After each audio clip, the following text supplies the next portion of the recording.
বৌদি কি তৈরি করছেন? দইয়ের মালটা। আমাদের একটু তৈরি করে দেখান তো তাহলে। ওইটা কি ওইটা? এটা হলো ছাঁচ, দইয়ের মালটার ছাঁচ। আর এটা হলো মেশিন। এই মেশিনের ভিতর দিলাম ছাঁচটা। দিয়ে এখন এই মাটি পরিমাণ মতো মাটি দেবো এর ভিতরে। দিয়ে এটা মেশিনটা চাপ দিলে এই মালটা তৈরি।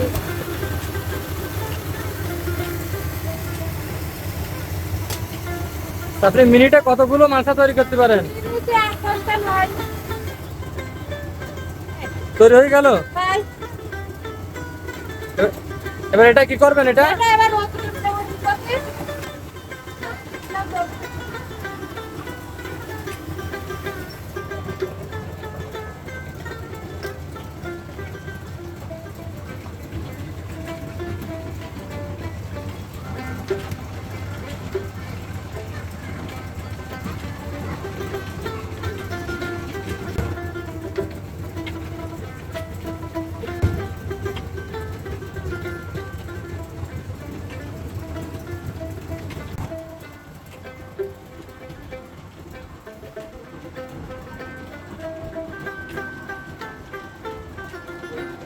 এই যে হলো ছাঁচ, এর ভিতরে শুকাতে দিলাম। এই একটু শক্ত হয়েছে, ওখানে উঠাতে হবে। উঠাই রোদ্রে দিতে হবে।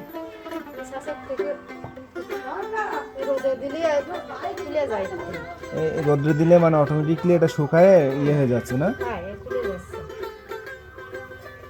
আচ্ছা, এই দইয়ের মালসাগুলার, আপনাদের যে দইয়ের মালসাগুলা, এগুলোর কোয়ালিটি কিন্তু অনেক সুন্দর দেখা যাচ্ছে। হ্যাঁ, সাধারণত যেগুলো দেখি হাতে বানায় সেগুলো কিন্তু এত সুন্দর হয় না।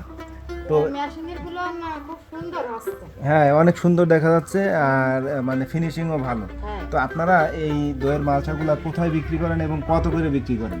ফুলতলা বাজার, ফুলবাড়ি গেট, বাটপাড়ায় বিক্রি করি। বিভিন্ন ধরনের দোকানে বিভিন্ন ধরনের দাম।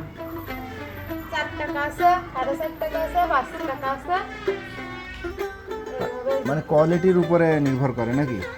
কোয়ালিটি তারপরে হলো দোকানে যেরকম নতুন দোকান ধরলে একটু কম, পুরোনো দোকান নেই একটু বেশি, এইভাবে তো এই যে সবাই সমান দাম দেয় না তো। আচ্ছা, এই যে ছাঁচের থেকে এখন খুলতেছে না, হ্যাঁ। খোলার পরে এটা কতদিন লাগে শুকাইতে? 2 দিন লাগবে। 2 দিনে শুকায় যাবে না? রোদ হলে 2 দিনই শুকিয়ে যাবে। এই শুকানোর পরে কি এর আর কোনো অন্য কোনো কাজ আছে? এই শুকানোর পরে চুলে এবার সাজাতে হবে। পোয়ান আছে, পোয়ানের ভিতর সাজাতে হবে। পনের ভিতরে সাজায় মানে এটা কি ওই ইয়ের পোড়াতে হবে তাই তো? হ্যাঁ, মানে পোড়ানোর পরে প্রসেস শেষ, তখন বিক্রির জন্য রেডি।